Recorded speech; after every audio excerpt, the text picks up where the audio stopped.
साथियों नमस्कार, स्वागत है आप सभी का आज के इस वीडियो में। मैं धर्मेंद्र मेघवाल, धर्मेंद्र पादरिया यूट्यूब चैनल पर आपका स्वागत करता हूँ। आइए जानते हैं कि हम लोग कैसे मतदान अभिकर्ता की नियुक्ति करते हैं। जैसे कि आप सभी को पता है, इससे पूर्व हम 2 वीडियो आपकी सुविधा के लिए बना चुके हैं, जिनको आप लाइक, शेयर और सब्सक्राइब कर सकते हैं। तो मतदान अभिकर्ता की नियुक्ति। मतदान अभिकर्ता की नियुक्ति प्रारूप 10 में अभ्यर्थी एवं उसके निर्वाचन अभिकर्ता द्वारा की जाएगी। एंड जो कैंडिडेट चुनाव लड़ रहा है या उसका जो इलेक्शन एजेंट है वो ऑलरेडी इसको कर देते हैं। इसके निमित्त एक लिस्ट आपके बैग में मिलती है, बस आपको उसकी सिग्नेचर मैच करना होता है। मतदान अभिकर्ता द्वारा प्रस्तुत उसके मूल नियुक्ति आदेश प्रारूप 10 के आधार पर पीठासीन अधिकारी उसे मतदान केंद्र में प्रवेश देगा। प्रारूप 10 में नियुक्ति पत्र पर मतदान अभिकर्ता के हस्ताक्षर भी करवाएंगे। मतदान अभिकर्ता द्वारा मतदान केंद्र पर पीठासीन अधिकारी के समक्ष पुनः हस्ताक्षर करने होंगे। मतदान अभिकर्ता की नियुक्ति का प्रतिसंहर लिखित में प्रारूप 11 में अभ्यर्थी अथवा उसके निर्वाचन अभिकर्ता द्वारा किया जा सकता है। अन्य मतदान अभिकर्ता की प्रारूप 10 में पुनर्नियुक्ति की जा सकती है, लेकिन पुनर्नियुक्ति का कारण अंकित किया जाएगा। ये पीआरओ के अधिकार क्षेत्र का मामला है। मतदान अभिकर्ता सामान्यतः उस क्षेत्र का निवासी होगा एवं उसी मतदान केंद्र का पड़ोस के किसी भी मतदान केंद्र का मतदाता ही भी होना चाहिए। उसके पास ईपिक फोटो आइडेंटिटी कार्ड अन्य कोई पहचान पत्र अवश्य होना चाहिए। ईपिक या उक्त फोटो पहचान दस्तावेज के बिना मतदान अभिकर्ता मतदान केंद्र में नहीं बैठेगा। मतदान अभिकर्ताओं को मतदान केंद्र में मतदान के समय अपना ईपिक अथवा पहचान पत्र जो एक बैच जारी करता है मतलब पीआरओ, उसकी शरीर पर धारण करना होगा ताकि तुरंत उसकी पहचान हो सके कौन पोलिंग एजेंट या पोलिंग एजेंट बैठा हुआ है। किसी अभ्यर्थी को ऐसे व्यक्ति को मतदान अभिकर्ता नहीं बनाना चाहिए जो क्रिमिनल बैकग्राउंड का हो अर्थात आपराधिक पृष्ठभूमि का हो। तो ये आइडेंटिफाई पीआरओ को कर लेना है। मतदान अभिकर्ता द्वारा अभ्यर्थी के नाम जिसके लिए वो मतदान अभिकर्ता के रूप में कार्य कर रहा है वाला एक छोटा बैज लगाया जाएगा। ये बैज पीठासीन अधिकारी जारी करेगा, यानी सामग्री बैग में निकलती ऑलरेडी पीआरओ के बैग में, जो उसको वो दे देगा, वो लगा देगा उसे। प्रत्येक अभ्यर्थी प्रत्येक मतदान केंद्र के लिए एक मतदान अभिकर्ता और 2 रिलीवर पोलिंग एजेंट नियुक्त कर सकता है। तथापि एक समय पर किसी अभ्यर्थी के मतदान अभिकर्ता को ही मतदान केंद्र में प्रवेश की अनुमति दी जाएगी, यानी एट ए टाइम एक ही पर्सन बैठ सकता है। इसके लिए एंट्री पास भी पीठासीन अधिकारी द्वारा जारी किए जाएंगे ताकि एक समय में किसी अभ्यर्थी के एक से अधिक एजेंट उस समय न रहे। अपराह्न 3 बजे बाद रिलीवर मतदान अभिकर्ता को वहां बैठने की परमिशन नहीं होगी। धारा 134 के अनुसार सरकारी सेवा में कोई व्यक्ति है तो वो पोलिंग एजेंट नहीं बन सकता। कोई मंत्री तो किसी अन्य व्यक्ति से राज्य खर्चे पर सुरक्षा दी गई है वो भी पोलिंग एजेंट नहीं बन सकता। मतदान अभिकर्ता मतदान प्रारंभ होने कम से कम 90 मिनट पूर्व मतदान केंद्र में एंट्री ले सकेंगे। यदि मतदान अभिकर्ता लेट आता है तो मतदान केंद्र पर जब आएगा तब से आगे की प्रोसीडिंग कार्यवाही में भाग ले सकेगा। उसको मोबाइल फोन या कार्डलेस फोन या कोई वायरलेस सेट रखने की कोई परमिशन नहीं है। मतदान अभिकर्ता के बारे में है कि मतदान के दौरान निर्वाचक नामावली की प्रति मतदान केंद्र के बाहर उनको ले जाने की परमिशन नहीं है। यदि किसी कारणवश बाहर ले जाने की अनुमति नहीं है, पर यदि किसी कारण से मतदान अभिकर्ता मतदान केंद्र से बाहर जाता है तो उसे उसके पास जो वोटिंग लिस्ट है उसकी जो प्रति लेके आया है वो पीठासीन अधिकारी के पास उसको जमा करानी होगी। पोलिंग के दौरान कोई मतदान अभिकर्ता किसी पर्ची के माध्यम से मतदान केंद्र के बाहर कोई क्रमांक इत्यादि अंकित करे ऐसी कोई सूचना वो डिस्क्लोज नहीं कर सकता। मतदाता ने मतदान कर लिया, किसी ने मतदान नहीं किया, इस सूचना वो नहीं भेजी, इस बात को पीआरओ बिल्कुल नोटिस में रखेगा। मतदान अभिकर्ता की कुछ ड्यूटीज हैं। पोलिंग एजेंट जो हम कहते हैं कि जो व्यक्ति मतदाताओं के प्रतिरूपण का प्रयास करते हैं, इसको समझे आप लोग कि वो आइडेंटिफाई करेगा ऐसा कोई वोटर जो दूसरे का प्रतिरूपण मतलब किसी की जगह कोई वोट दे जाए, यूं समझे उनको आक्षेपित करके मतदाताओं के प्रतिरूपण का पता लगाने और रोकने के लिए पीठासीन अधिकारी की सहायता करना, ये उसका काम है कि वो हेल्प करेगा पीआरओ को।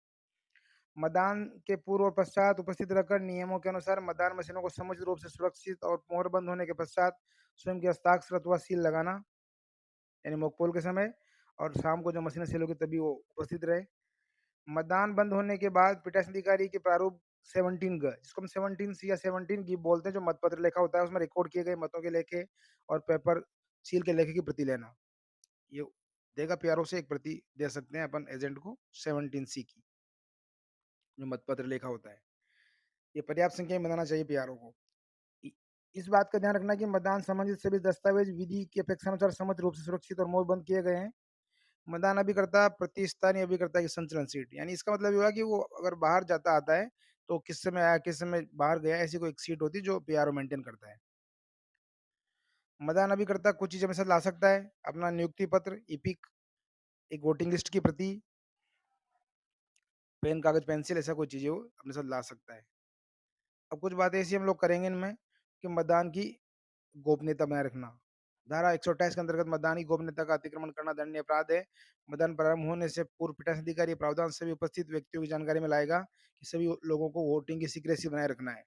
मतदान की गोपनीयता भंग करने और मतदान प्रक्रिया का पालन नहीं करने पर मतदाता को मत नहीं देने दिया जाएगा। यदि ऐसे मतदाता को मतदान पर्ची जारी कर दी गई है तो उसे वापस ले ली जाएगी और मतदाता रजिस्टर में इस आशय की टिप्पणी यानी रिमार्क वाले में लिख दिया जाएगा कि मत देने से मना किया गया, क्योंकि वो मत की गोपनीयता भंग करा था। ऐसा कोई केस आता है तो पीआरओ को वीटो पावर आप मान सकते हैं। मतदाता का मत देते हुए कोई फोटो नहीं ले सकता। अब बात समझते हैं mock poll. This is very important process. Mock poll दिखावटी मतदान, बनावटी मतदान आप कह सकते हैं। आइए जानकारी लेते हैं। मॉक पोल के लिए बीयू अथवा वीवीपैट को उचित रूप से संयोजित करके यानी मशीन को जोड़ के मतदान कक्ष में निर्मित किए गए वोटिंग कंपार्टमेंट में रख दिया जाएगा। सीयू का संचालन जो पीओ थर्ड है उसके टेबल पर रख कर किया जाना चाहिए। यानी एक वास्तविक पोजीशन है कि जब आप एक्चुअल टाइम से पहले 90 मिनट पहले मॉक पोल करेंगे तो वोटिंग कंपार्टमेंट में बीयू वीवीपैट रख दें और इनको कनेक्शन करके सीयू को पीओ थर्ड की टेबल तक रख दें। एक मतदान अधिकारी वोटिंग कंपार्टमेंट में मतदान अभिकर्ताओं द्वारा बैलेट यूनिट पर की जाने वाली गतिविधियों पर नजर रखने के लिए उनके साथ उपस्थित रहेगा तथा मतदान अभिकर्ताओं द्वारा दर्ज किए गए मतों का हिसाब रखेगा। यानी पोलिंग एजेंट जो वोट डाल रहे हैं मॉक पोल में उनका हिसाब एक पोलिंग पार्टी का व्यक्ति रखेगा। एक सिंपल कागज पेन पर लिख लेगा ताकि उनको आप जब रिजल्ट दिखाओगे तो वो मैच हो सके। नमूने के मतदान में कम से कम 50 वोट अवश्य डाले जाएं। प्रत्येक व्यक्ति के खुले नीले बटन पर न्यूनतम एक मत अंकित किया जाए। इसका मतलब ये हुआ कि न्यूनतम 50 वोट पड़ने हैं और जितने कैंडिडेट चुनाव लड़ रहे हैं नोटा सहित सभी को समान मत पड़ जाए, यानी मोर देन 50 और सभी को समान। ऐसा आप एक डिजिट से मल्टीप्लाई करके देख लेंगे। किसी अभ्यर्थी का अभिकर्ता उपस्थित नहीं होने की दशा में मतदान अभिकर्ताओं में से कोई एक व्यक्ति या दूसरा मतदान अभिकर्ता इस अभ्यर्थियों को मत डाल सकता है। शानदार बात यह है कि मॉक पोल के समय किसी यूनिट में खराबी आती है तो क्या उसी यूनिट को बदला जाएगा। ऐसी यूनिट पर मॉक पोल रिप्लेस्ड का स्टिकर चिपका कर सेक्टर ऑफिसर अपने साथ ले जा सकेगा। आप समझ सकते हैं कि डिफेक्ट यूनिट यदि सीयू खराब है तो मॉक पोल में रिप्लेसिंग सीयू कर ले, बीयू खराब है तो बीयू बदल ले और वीवीपैट खराब है तो वीवीपैट बदल ले। This is the position during the mock poll. ये ध्यान रखें। वास्तविक मतदान के दौरान जो अलग बात होगी हम आपको अलग अभी बता रहे हैं। यदि वास्तविक मतदान के समय वीवीपैट के अलावा किसी यूनिट बीयू सीयू में खराबी आती है तो पूरा सेट बदला जाएगा।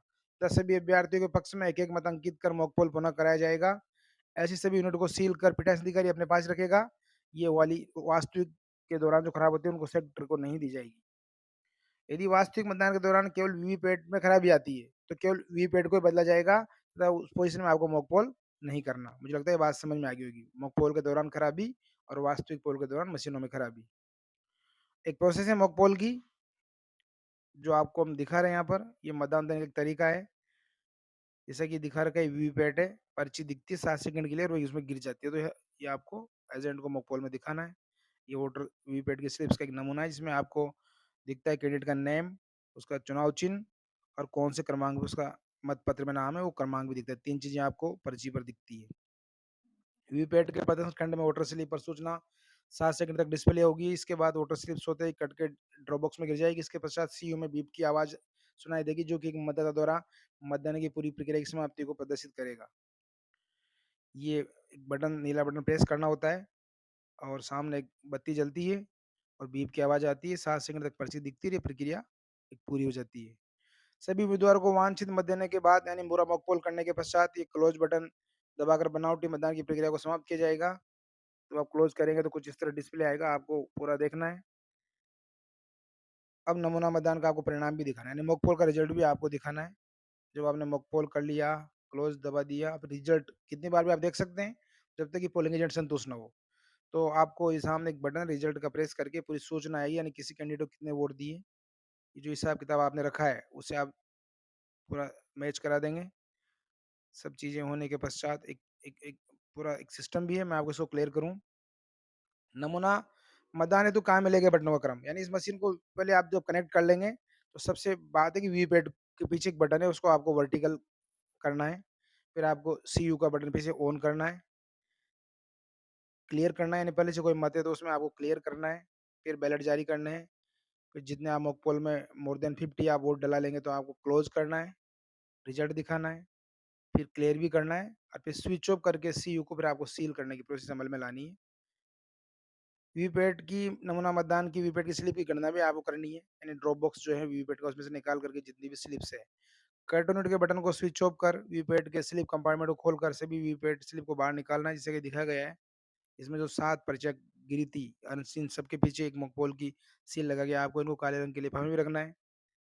पावर ऑन स्लिप की 7 स्लिप अलग करते हुए सभी वीपैट की स्लिप्स को अलग गणना करके दिखाना है। इस गणना के प्राप्त परिणामों को कंटिन्यूटी से प्राप्त परिणामों से तुलना करना, सभी एजेंट को संतुष्ट करना, ये वेरीफाई करने के लिए है।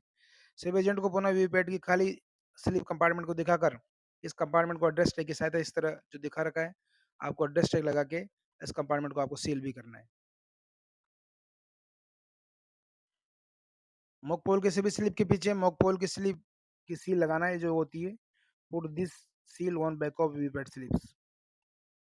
इन स्लिपों को एक मोटे काले रंग के लिफाफे में रखना है और लिफाफे को पिंक पेपर सील लगाकर बंद करना है। सील पर एजेंट और स्वयं के हस्ताक्षर भी आपको करने की ऐसी होती पिंक पेपर सील जो आपको इसका लिफाफे पे लगानी है। वीपैट के संबंध में कुछ ध्यान देने की बात है कि मतदान के समय वीपैट की बैटरी खराब होने के कारण बदली जा सकती है, इसलिए वीपैट के बैटरी कंपार्टमेंट को सील नहीं करना। मॉकपोल के पश्चात वीपैट के सील ड्रॉप बॉक्स की वास्तविक मतदान हेतु आपको सील करना है। मॉकपोल के परिणाम दिखाकर मतदान अभिकर्ताओं को ईवीएम की कार्यप्रणाली से संतुष्ट करने के उपरांत क्लियर बटन दबाना है। टोटल बटन दबाकर आश्वस्त करना है कि मशीन में मॉकपोल के मतदान के समय डाले गए सभी मत निरस्त हो गए हैं। अब मशीन में सभी उम्मीदवार के पक्ष में शून्य मत हैं। क्लियर बटन दबाने के पश्चात इस प्रकार का डिस्प्ले आएगा। इस बात को आपको भूलना नहीं है। दिखा रखा है कि टोटल पोल्ड कितने हुए, फिर कैंडिडेट दो को भी जीरो, सबको जीरो। ये क्लियर होने के बाद एंड आने तक आपको इत्मीनान से डिस्प्ले देखना है। नमूने के मतदान में काम लेके बटनों का क्रम हमने आपको बता ही दिया। इस तरीके से आप लोग मॉकपोल के बटनों का यूज करेंगे।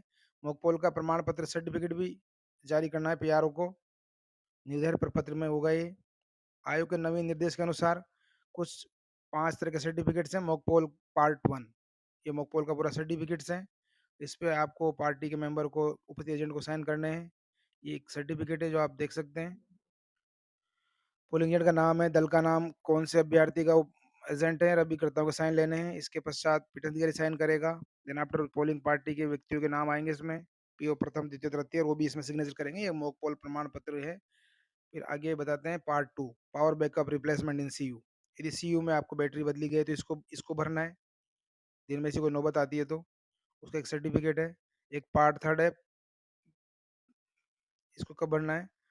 शाम को क्लोज बटन आप दबाएंगे कंप्लीशन ऑफ पोल, वास्तविक मतदान के बाद आप भूल न जाए क्लोज बटन दबाना, उसका भी आपको एक सर्टिफिकेट जारी करना है।